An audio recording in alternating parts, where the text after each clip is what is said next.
నేను ఇచ్చిన లెక్కలల్లా మీ వాళ్ళు ఎంతమంది అమరులయ్యారు? మీ రెడ్డి కంప్లైంట్ ఉంచి అగ్రవర్ణ కంప్లైంట్ నుంచి ఎంతమంది అమరులయ్యారు? ఎవరు అమరు కాలే? అమరులైన అంతా ఎవరు? ఎస్సీ ఎస్టీ బీసీలు. ఎవరు పరిపాలన చేస్తున్నారు? అగ్రవర్ణాలు. ఆకలి కాడ మేముంటే అధికారం కాడ మీరు. సో ఈ కుక్క ఓయూ ట్యాగ్ తగిలించుకొని వచ్చి ఈ మధ్య చాలా కుక్కలు తయారైనాయి. ఇట్లా తీన్మార్ మళ్ళీ కానీ ప్రోత్సాహంతో ఆ నరేటివ్ నడుపుతున్నారు రెడ్డికి ఎగెనిస్ట్ గా.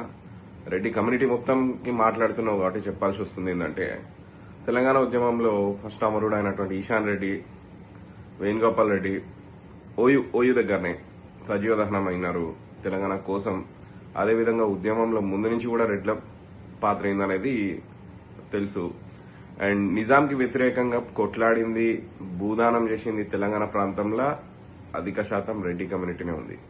నువ్వు కమ్యూనిటీని టార్గెట్ చేసి మాట్లాడుతున్నావు కాబట్టి చెప్తున్నా, నీకు ప్రాబ్లం కాంగ్రెస్ గవర్నమెంట్ తోటి ఉంది, లేకపోతే ఆ రేవంత్ ఉద్దీన్ పక్కన పేరు రెడ్డి ఉంది కాబట్టి నువ్వు ఆ ద్వేషంతో నీ యొక్క గురువు అయినటువంటి ఐలయ్య గారి మీద ద్వేషంతో కానీ, తీన్మార్ మల్లిగాడు కూడా అదే కాంగ్రెస్ లో ఉన్నాడు, వాళ్ళ మీద కొట్లాడుకో. అంతేగాని మొత్తం రెడ్డి కమ్యూనిటీ మీద మాట్లాడతా అంటే మాత్రం మర్యాద ఉండదు. నీ ప్రాబ్లం నీ కాంగ్రెస్ పార్టీతో డీల్ చేసుకోవాల్సింది, అంతేగాని మిగతా వాళ్ళ మీద కాదు.